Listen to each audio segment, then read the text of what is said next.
Para saudara dan saudari yang Tuhan cintai, selamat pagi dan selamat bertemu lagi dalam renungan harian dari Paroki Santo Petrus dan Paulus Argapura, edisi hari Senin 12 Juli 2021. Mengawali hari yang baru ini, kita hendak mendengar dan merenungkan sabda Tuhan. Marilah sebelum kita mendengar dan merenungkan sabda Tuhan, kita berdoa. Dalam nama Bapa dan Putra dan Roh Kudus. Amin. Allah Bapa Maha Kuasa dan Kekal, perkenankanlah kami mengenal suara sabdamu dan selanjutnya menyesuaikan suara kami dengan suara sabdamu itu, yaitu Yesus Kristus, Tuhan dan Juru Selamat kami.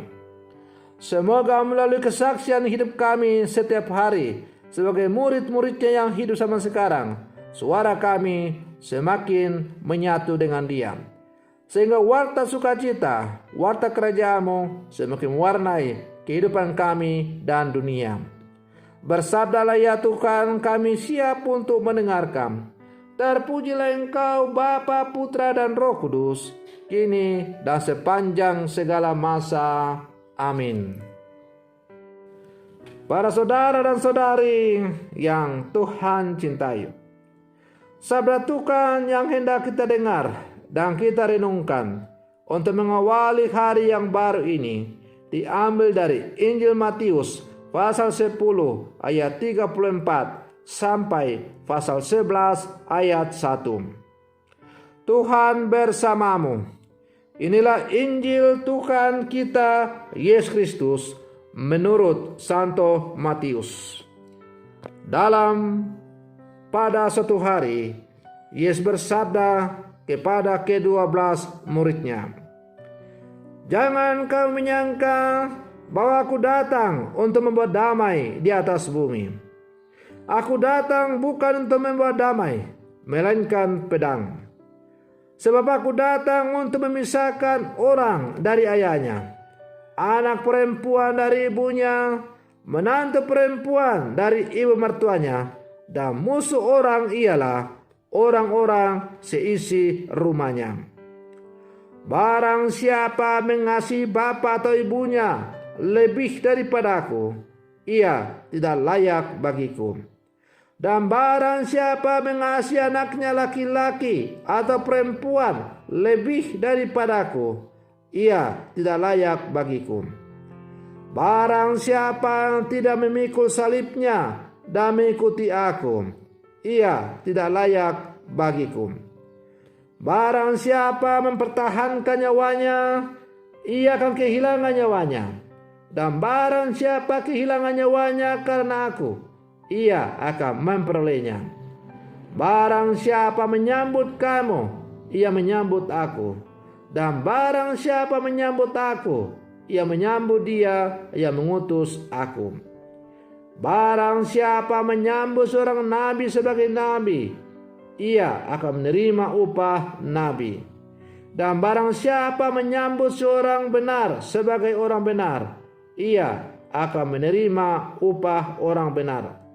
Dan barang siapa memberi air sejuk secangkir saja pun kepada salah seorang yang kecil ini, karena ia muridku, aku berkata kepadamu, sesungguhnya ia tidak akan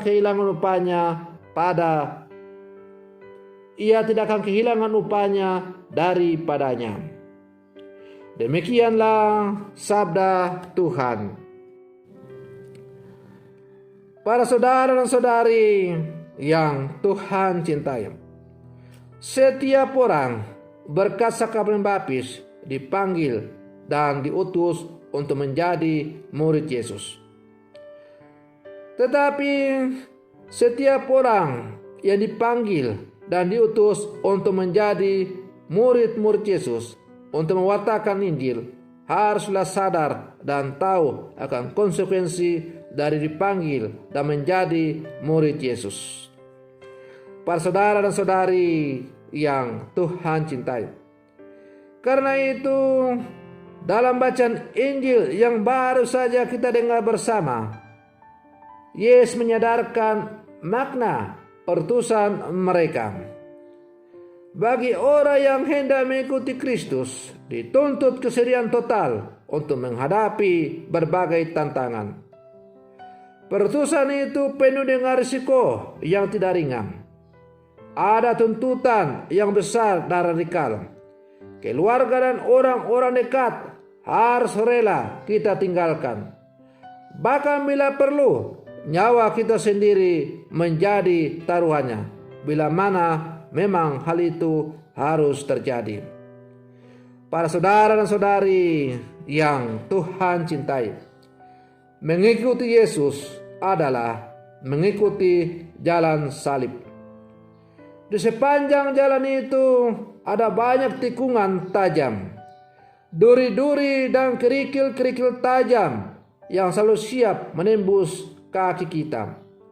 Ada banyak cemoohan, air mata seperti menganak sungai mengalir dari pelupuk mata. Akan ada orang yang mengolok-olok dan mencibir-cibir. Mereka menatap dengan penuh sinis dan memandang rendah penuh hina akan apa yang kita wartakan. Para saudara dan saudari yang Tuhan cintai, apakah kalau kita menghadapi semua itu kita harus mundur, melarikan diri, dan menyangkal Yesus? Tidak. Karena memilih menjadi Yesus Kristus berarti siap untuk menanggung segala-galanya. Seperti sabda Yesus sendiri, bahwa barang siapa yang mau menjadi pengikutku, dia harus siap untuk memikul salibnya. Para saudara dan saudari yang Tuhan cintai, maka melalui bacaan Injil hari ini, kita semakin disadarkan bahwa memilih menjadi pengikut Yesus dan memilih menjadi murid Yesus berarti harus siap untuk memilih jalan salib dalam seluruh kehidupan kita. Dan jalan salib itu bukanlah jalan yang gampang, jalan yang penuh dengan lekak-lekuk, jalan yang penuh dengan tanjakan, jalan yang penuh dengan jurang, jalan yang penuh dengan tantangan-tantangan yang siap untuk membinasakan kita.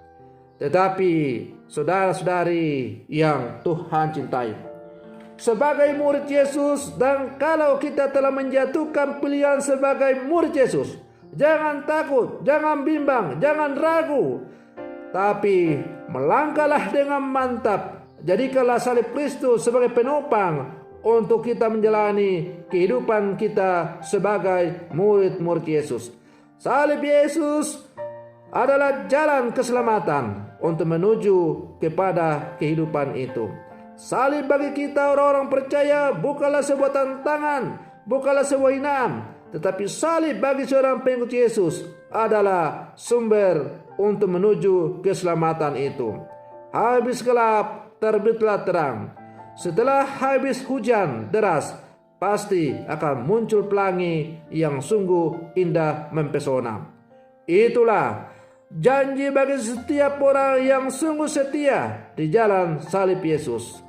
Para saudara dan saudari yang Tuhan cintai, kalau kita menjadi murid Kristus, kita diminta dengan tulus dan sukacita memanggul salib di sepanjang lorong-lorong kehidupan kita. Kita bersama-sama saudara-saudari seiman untuk dengan mantap dan tanpa henti bersama Yesus mewartakan dan memberikan kesaksian tentang hidup sebagai murid Yesus. Di ujung jalan salib itu terbitlah fajar terang bagi kita. Tuhan menghadiahkan sukacita abadi kepada kita dan kepada orang-orang yang setia di jalan salibnya. Para saudara dan saudari yang Tuhan cintai, jangan pernah bimbang dan ragu dalam menjalani kehidupanmu sebagai murid-murid Yesus. Meskipun engkau mengalami banyak-banyak tantangan silih berganti dalam hidupmu, jangan pernah ragu, jangan pernah mengatakan Tuhan itu tidak adil. Tuhan selalu hadir dan menyatakan keadilannya bagi semua orang. Entah lambat atau cepat, Tuhan pasti akan memberikan yang terbaik kepada kita. Maka marilah para saudara dan saudari yang Tuhan cintai, kita semakin setia di jalan salib kita masing-masing. Habis gelap, terbitlah terang. Di balik salib itu tersembunyi rahmat kehidupan kekal bagi orang yang setia kepadanya. Semoga demikian. Tuhan Yesus memberkati. Amin.